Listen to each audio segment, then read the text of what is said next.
Hello guys, welcome to Eesha YouTube channel. మీకు ఈ video నచ్చుతాయన్నా ప్లీజ్ ఫ్రెండ్స్ లైక్ చేయండి, షేర్ చేయండి, సబ్స్క్రైబ్ చేయండి, కమెంట్ మాత్రం తప్పకుండా చేయండి. మరిన్ని వీడియోస్ కోసం ఛానల్ని సబ్స్క్రైబ్ చేసుకుంటారనుకుంటున్నాను. ప్లీజ్ ఫ్రెండ్స్ నచ్చుతాయన్నా సబ్స్క్రైబ్ చేసుకోండి. ప్రియాంక శివపంచది రియల్ కపుల్స్ ఏమో మన నటరాజ్ మాస్టర్ నీతు ఏమని చెప్తారు.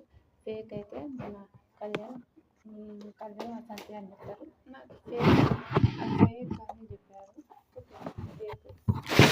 Okay nice. ఎందుకంటే కళ్యాణ్ కూడా వసంతకి టైం ఇస్తలేడు, అసలు టైం ఇస్తలేడు. అలానే దూరం దూరం అందరితోనూ ఫ్రెండ్షిప్ చేసుకుంటా అందరితోనూ మంచిగా ఉంది. కానీ వీళ్ళకి టైం ఇచ్చి ఈమెకు టైం ఇచ్చి మాట్లాడితే బాగుంటుందని అతని విషయంలో కూడా తప్పేం లేదు, ప్రియాంక వాళ్ళ విషయంలో కూడా తప్పేం లేదు.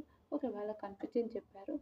తర్వాత కళ్యాణ్ ఏమంటారు, హత్తుకొని కూర్చోవడం అది కొంచెం తప్పు అనిపించింది. హత్తుకొని కూర్చోవడం అది ఎవరి ఇష్టం వాళ్ళది కదా. నీకు ఆమెతో ఉండకుండా కొంచెం దూరంగా ఉండి మంచిగా మాట్లాడుకుంటే ఎలా టైం స్పెండ్ చేసుకో అందరితో ఉండడం, వాళ్ళకి ఎలా ఉండాలో వాళ్ళ ఇష్టం కదా అని నా ఒపీనియన్ అనిపించింది. నిజం చెప్తున్నా. నిజం వీళ్ళిద్దరు జంట మాత్రం ప్రియాంక వాళ్ళది కూడా చాలా బాగుంటుంది జంట. మీకు ఎంతమందికి నచ్చిందో. ఎలిమినేట్ అయ్యారంట, ఎలిమినేట్ కాకపోతే బాగుండు.